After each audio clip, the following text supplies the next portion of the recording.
no 11. līdz 14. jūnijam Rīgā notiks 10. Latvijas ārstu kongress.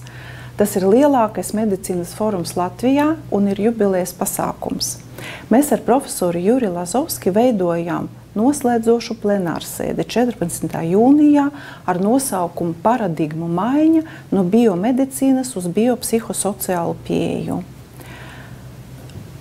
Vai pietiekami domāt par pacientu kā par bioloģisku un fizioloģisku modeļu kopumu? Kādā veidā domāt par psihoemocionālu un sociālu faktoru ietekmi? Plenārsēdes plūsmu arī veidojām atbilstoši biopsihosociāla modeļa konceptam.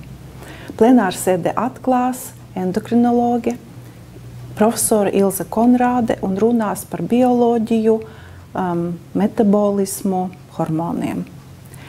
Turpināsim par psihoemocionāliem faktoriem un psihosomatisko medicīnu. Grāmatas Psihosomatiskā medicīna autore dr. Velga Sudraba. Turpinājumā runāsim par sociāliem faktoriem un personības attīstību. Doktora psihoterapeite, psihoanalītiķe Silvija Lēniece. Un sēdi noslēgsim ar skatījumu nākotnē. Biopsihosociālais modelis jaunā ārsta acīm. Doktore algoloģe, anestezioloģe Elizabete Svarniece Karjaka.